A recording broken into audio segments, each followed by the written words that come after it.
yourself a cold one. They strike 'em, huh? And listen to Ross Tucker break down the top college prospects on another tasty edition of The College Draft.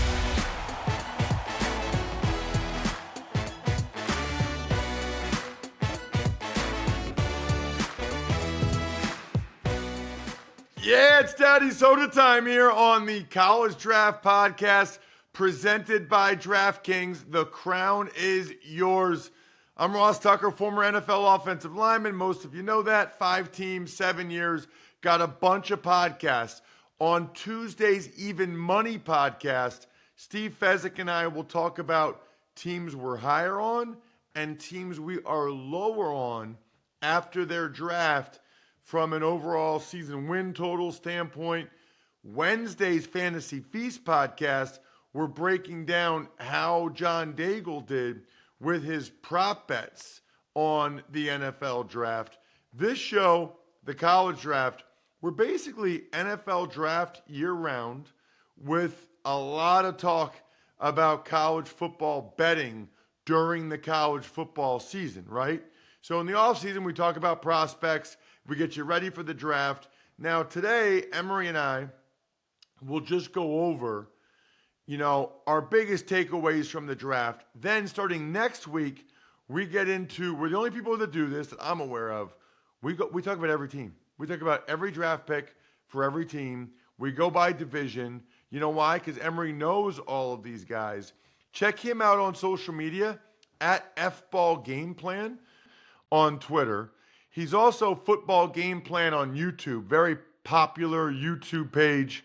And then it's not too late. I bought one for my buddy's son last week to get the draft guide, footballgameplan.com/2025 draft guide. As you see the undrafted free agents getting signed, as you see these rookie mini camps and the guys that come in as tryout players, there's only one draft guide that has all of them in there. There's only one. So if you want to know who these guys are that are wearing your team's helmets, right, the next couple weekends, Emory knows because he puts in the time. Footballgameplan.com/2025 draft guide. Why do you think I get every year? Why do you think I buy extra copies for other people that I know are really into it? You can check me out on social media at Ross Tucker NFL. Of course, we are at Ross Tucker Pod, and we love those of you that rate and review the show on Apple Podcasts, engage on social media, or certainly check us out on YouTube. Subscribe to the YouTube button, youtube.com/Ross Tucker NFL, and then turn those notifications on. All right, Emory, there's a lot to get to. I think the way I would like to do it is, I don't really want to talk about the Titans taking Cam Ward 1, or the Giants taking Abdul Carter 3, or the Patriots taking Will Campbell 4. Those are things that a lot of people thought were going to happen. No surprise.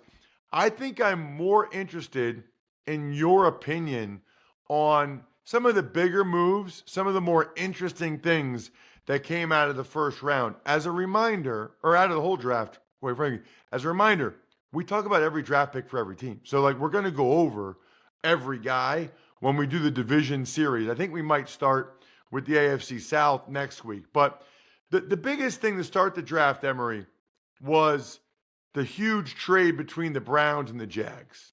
And the Jags going from 5 to 2 to get Travis Hunter. They gave up a lot to do so. Curious to get your opinion on what the Jags gave up to get Hunter and, what the Browns are getting to move down to 5, pick up all these extra picks, and get Mason Graham. That one was the biggest. I know everyone kind of had a tip that this was about to happen. But this still was a shocking one for me because we spent the better part of, 3 to 4 American months saying Travis Hunter was the best player in the draft, and the Browns and or Titans were in position to take one. We know Tennessee was going to take a quarterback, and Cam Ward, and so it was like, all right, the Browns going to get Travis Hunter. They can't pass on Travis Hunter because then I also thought the Browns maybe take the quarterback and then the Giants would have Travis Hunter and or Abdul Carter. But I thought Giants would be ideal spot for Travis Hunter. So seeing the Jags make that move, because we kind of all pegged the Jags to take the defensive tackle and Mason Graham. And it was like, wow, the Browns really passed on Travis Hunter. You know, a guy that can help them out on both sides because they still didn't take a receiver in the draft. So it's like, wow, they really passed on him. And on the flip side of that, you like the Jags really wanted Travis Hunter as in the sense that it's a final piece of their puzzle. It's like we are one player away from making this thing happen. So they gave up a lot of assets to go and get the guy that now I feel like it still puts a lot of pressure on Trevor Lawrence to make something happen this year. Like they feel like they went all in for this year. Now then, when the Browns went ahead and took Mason Graham, it's like okay, all right, this is something they want. They build their defensive line, and their defensive line looks insane. You know, in terms of Graham, they bring in Joe Tryon-Shoyinka as a free agent. Myles Garrett is re-up, ready to go. Malik Collins signs. They still have Isaiah McGuire, so it's kind of like okay. And then with that 33rd pick, you probably felt like, man, they could get Mike Green too, and have like this insane defensive line, or they can get the quarterback. But when they subsequently, later on took Shedeur Sanders, it was like, wait a minute, they really could have paired Shedeur with Travis Hunter. That would have been the ideal thing. But for both reasons, I felt like the Browns, I really would just want to know why they didn't feel the need to take Travis Hunter. And then for the Jags, are you a Travis Hunter away from winning a Super Bowl? I know that's kind of like big picture thing, but it felt like we need one player, or we're one player away, and they went ahead and made that particular move. So a couple thoughts on this. Number one, I said this, I don't know if I said it on this show, but I started saying it on places where I was.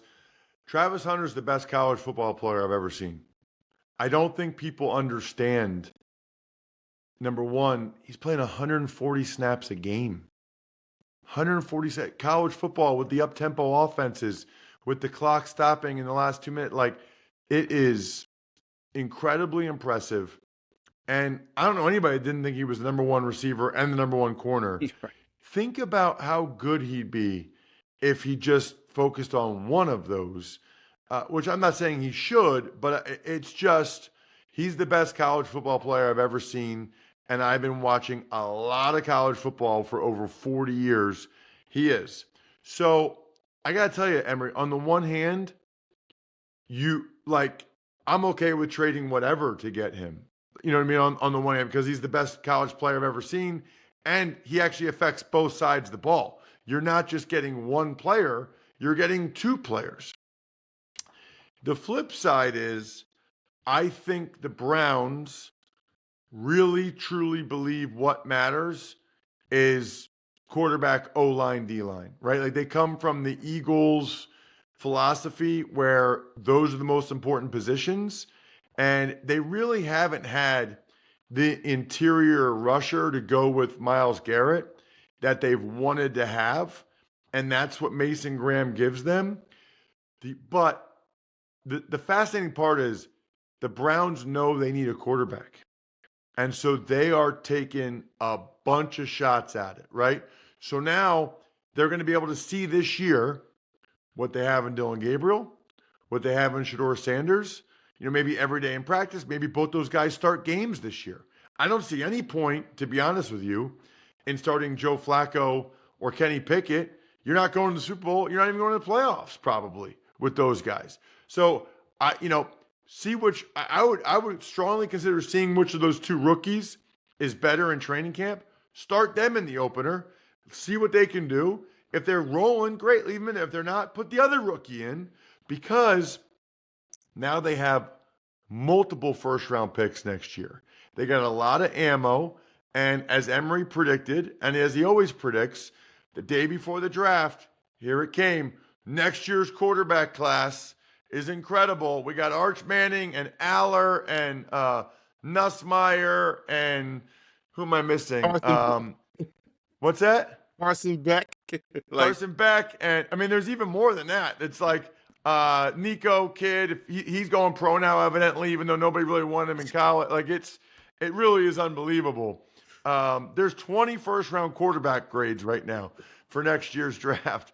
Emory and I text about it and love it. But so you know what's so funny about that, by the way? Quinn Ewers went in the 7th round. You know what I Wow. mean? Like Wow. Shedeur, which we'll get to right now, didn't go to the 5th round. But the point is the other thing that's interesting about this, Emory, like the Browns GM and head coach, they are operating as if they're definitely going to have the job in 2026. Like they got some real job security. And maybe it's because the owner's the one that wanted Deshaun Watson, but they made moves with 2026 in mind. And I kind of respect it, but man, that'll suck if they get fired after this year, that they got all these first round picks for somebody else. That would not be good. So that's another thing that jumped out to me. All I know now about health and nutrition, you've got to get your protein, you've got to hit your macros, and that's how Huel works for you. It's high in protein, it's got vitamin C, it's stupidly convenient, it's cheaper than a coffee, tastes pretty good, and this black edition ready to drink is a meal in a bottle. Look, I have it in my hand right now for those of you watching on YouTube. Huel is a perfectly balanced meal designed by nutrition experts and takes the guesswork out of healthy eating. Love the convenience, like the taste, love the affordability. New customers, visit Huel.com/draft today and use my code DRAFT to get 15% off your first order plus a free gift. Hopefully you guys saw Saturday I was at Penn State's blue-white game doing what I do. Drink Labatt Blue. That rhymes. That was awesome, actually. I didn't even expect that. Anyway, I love this promotion they got going. Buy beer, get gear.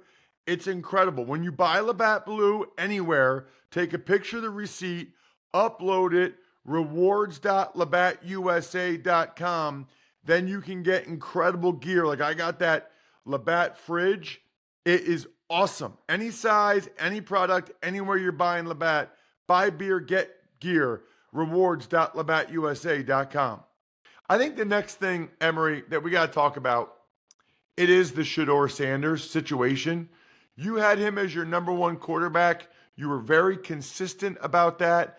And this is no, like, you didn't know about Cam Ward. You were talking about Cam Ward when he was an incarnate word. The only person that I heard in the galaxy that was talking about Cam Ward when he was at Incarnate Word was Emory. I didn't even know what Incarnate Word was the first time Emory mentioned Cam Ward 4 years ago. I think they were playing North Dakota State maybe in the FCS playoffs, and Emory brought him up. That's why he's the best at what he does. So you love Cam Ward, but you like Shedeur Sanders more. He didn't go till the 5th round. I'm just giving you a blank slate. I'm just giving you just go ahead. Yeah, and Ross, that's what the sad part of this whole thing is. The whole process, they made it seem like you had to pick Cam Ward or Shedeur Sanders. No, both are good. Both can be good at the same time. Biggie and Tupac both make great albums. Like, you could like both artists at the same time. Jordan and Magic Johnson, you could like both at the same time. Jordan and Kobe, you could like both at the same time. Like, it's crazy the way the conversation had become. Because, yeah, Cam Ward was you could call it a 1B to Shedeur's 1A. And so, ideally, I wanted both guys to go in the top 5. But for Shedeur, and I said this on air post-draft, like yesterday, if you just flipped the Browns draft, maybe put pick 33, swap the Quinshon Judkins pick with Shedeur Sanders and put a running back where Shedeur was taken, or Gabriel where Shedeur was taken, nobody would have a problem with the Browns draft. Like, oh, this was actually a great draft. They got the quarterback of the future, another developmental guy. So it's just the order is flipped. Because if anyone tells you that Shedeur Sanders' tape was 5th round worthy, they're just either gaslighting you or just completely naive. if you said Shedeur Sanders' tape wasn't first round worthy, okay, you're wrong, but at least second round, I can, you're still wrong, but at least that would be understandable, right? But there's no way you can look at what this dude did consistently over 4 years of football at two downtrodden programs without the best offensive line or run game or consistent weapons outside of Travis Hunter starting his sophomore season, Shedeur's sophomore season at Jackson State. Like, man, look at the consistency of success. The same reasons why you like Cam Ward's consistency of success is the same reason you should like Shedeur Sanders. So what I said this too about this whole situation, and we know this, Ross, we both played ball. You did it at a higher level than I did. At the end of the day, yeah, we love competition. That's all we ask for is a chance to compete. But we also want it to be a fair competition and not a setup competition. You know what I mean? Like where we've seen that happen before, both at the collegiate level and you probably seen at the pro level where you know the odds are stacked against one guy in terms of really winning the job, where he could actually be outperforming a guy in front of him, but this guy, for whatever reason, is going to get the benefit of the doubt to win the job. And so the players will see it, and you don't know if it comes down from the coach or in the pro situation, if it comes down from the GM or owner. You just hope that the better player wins the job. And I think that's what worries me about this situation, because if it's just based off talent, Shedeur is their QB1 in Cleveland. Now, what I love about them adding Shedeur and Dillon Gabriel, because Dillon Gabriel can play. And I agree with you wholeheartedly. Flacco knows the offense. He doesn't have to get as many reps in the preseason. This is all about Shedeur and Dillon getting, my take, a half each to go out there and just ball. And the preseason is tailor-made for guys like Shedeur and Gabriel with the way he plays the game to star in the preseason. They can go out there and play like Russell Wilson did in 2012, where he got all those game reps and he was just living in the moment like he was preparing for it like it was his regular season, which is how he ended up winning that job. So either both guys are going to be on the roster this year, or one guy is going to create so much value for themselves in the Browns that they become a move piece, because we've seen this before.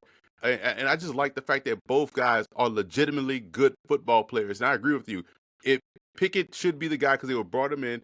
Flacco is insurance in case they weren't able to get their guy for the future. But you could potentially have that with Shedeur or Dillon Gabriel. But I think Shedeur will show up and show out like he should have gone in the top 5. So here's my Shedeur thought. 2 thoughts.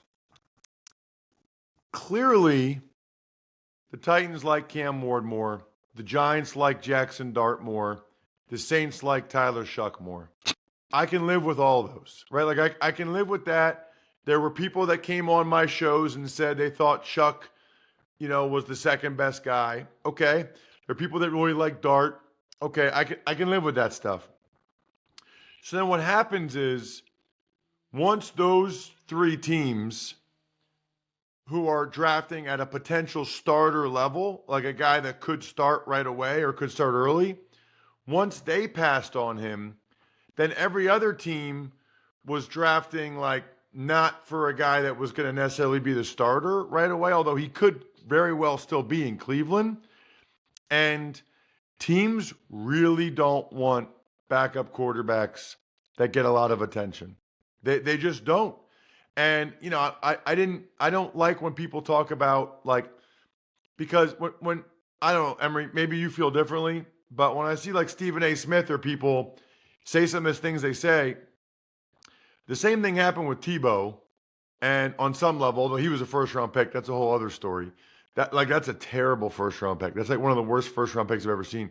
But also Kaepernick, like Shedeur Sanders, I know it from this show and other shows.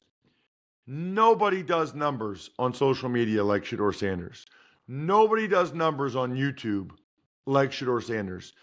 People have very, very strong opinions of him. And I think a lot of the teams that might have considered him second round or third round to be backup or quarterback of the future, they didn't want to have the backup quarterback be the biggest story. I'm convinced you'll never convince me, Emory. I'm convinced that Aaron Rodgers, by the way, is going to sign with the Steelers, and that he told them, "Hey, just so you know, I'm not dealing with Shedeur Sanders as you guys drafting him." Meaning, Rodgers, he's no dummy, and he did not want, if he has a bad game week 3 and 4, for people to be saying, put your second round pick Shedeur Sanders in, or put your first round pick Shedeur Sanders, or your third round pick. He didn't want that. I'm convinced that the Steelers didn't take Shedeur Sanders just because Rodgers told him he didn't want him to. And to your point, Ross, and I brought this out too. I was glad I was able to have a longer conversation around this, because what you're describing is exactly what I brought up. This was more about a power play from the NFL as opposed to a performance play. The quarterback position, think about this. The NBA is a players run league, right? LeBron James controlled the Bronny situation, to where anybody that may have liked Bronny James, whether you think as a first round pick or a second round pick, they just bypassed him, and he just all of a sudden fell to the Lakers, right? So the NFL doesn't want that to happen to their league, because we are fresh off this Nico Iamaleava situation. Now these Carson Beck, these quarterbacks now have ample money and power coming in, and so we can't allow these players to dictate the situations like they do in college now. And on top of that, the quarterback position is the one position in the NFL where you can't have the outgoing personality that's bigger than the position. You can have that if you're the backup of, like, a lovable backup, like a Ryan Fitzpatrick or a Jameis Winston. But you can't be the starter to where your personality supersedes the quarterback position, because the NFL views the quarterback position as an extension of the marketing of the franchise. And if any other position, you can be the personality that kind of usurps the position, right? But that's why they had so much of an issue with a Cam Newton, or right now why they have an issue with an Aaron Rodgers, because of that situation where he's kind of dictating. They don't want that to happen. This is all about power. And we see what happens when leagues and I won't call it a college football league, but for this argument, yeah, league like college football, where now the players are controlling and the owners don't have the control. That's why I feel like it was a statement, and Shedeur and Coach Prime were just a perfect ploy to make this point against, because the football side of things at worst should have went top 40, right? Because everybody had him in their top 40. So I think that's what we saw. But it's fascinating to see how some people. Here's my thing, Ross. They say, "Oh, you're being a conspiracy theorist." Like, these are the same folks that believe we didn't land on the moon, that believe they put stuff in the water, they did all this stuff, right? They believe these cockamamie conspiracies. But this clear and obvious situation, they can't see it right in front of their eyes that this was a power play. The other thing I would say is, I can't speak to everybody's interactions with Shedeur. I have had no interaction with Shedeur, which I think is interesting. Didn't talk about it much on this show because I didn't want it to be a big deal. But, I didn't get a chance to meet with him when I did Colorado State. I went to Colorado's practice, and they said I could meet with him, and then I guess he got banged up against Nebraska, so he said he couldn't talk to me after practice. He needed to go to get treatment. Okay, but then we were supposed to talk to him at the production meeting the night before the Colorado State game. We ended up not talking to him, and then we walk out after the production meetings, and he's sitting in the back of a truck bed, just sitting there. So I don't know why he didn't do the production meetings. I can't speak to that. But I have told some people that story that asked me about Colorado and doing the Colorado game, Colorado State. And I guess part of me wonders, Emory, because you see all these anonymous quotes from, I'm not doing anonymous anything. I'm telling you, I didn't get a chance to talk to him. He might be the greatest kid ever. He might be the worst kid. I don't know. I didn't get a chance to talk to him.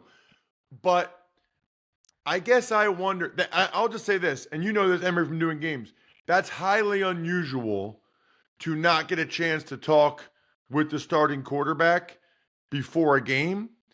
And so I guess I'm wondering, when you see these anonymous quotes about the interviews, I just wonder on some level, Emory, how many people had situations like me, and NFL people ask him, hey, what was Shedeur Sanders like? And I'm like, well, actually, I didn't get to talk with him. Here's what happened at Wednesday's practice. Here's what happened at the production meeting. I got to think that's part of it, because I agree with you about the tape. Everybody said, the people that don't like him said he was a second rounder. The people that don't like him said he was a second rounder. So I guess I'm wondering if, like, there was enough stories like that that just kind of made people a little bit hesitant. I don't know the answer to that. Yeah, and this, again, think about it. The NFL is a content league as well, and we've seen, this become a content thing for them in terms of Jackson State and Colorado and documenting everything. So that's another reason why, which is also why I'm excited to see how Shedeur does outside of that bubble, because he hadn't had to compete for the starting job in college, outside of Jackson State initially, but he won that job and then he walked into Colorado as a guy. So that's why I'm fascinated to see how he does. And I've had interactions with other people around Shedeur, and it wasn't an issue for me in terms of like how I can read the situation. It's just that you could tell it reminds me a lot of the LeVar Ball situation juxtaposed to Lonzo and LaMelo. It was more about Lonzo. That is a really, really good point. Hey, by the way, we promise we'll talk about every pick, starting with the AFC South next week. We spent a lot of time on Travis Hunter and Shedeur Sanders. You know what? It was good conversation. We needed it. The keg is kicked. We're all tapped out. Thanks for tuning in to College Draft. Make sure to also check out the Ross Tucker Football Podcast, Even Money, and Fantasy Feast, all on the DraftKings Network, YouTube, or subscribe to the podcast on your favorite platform.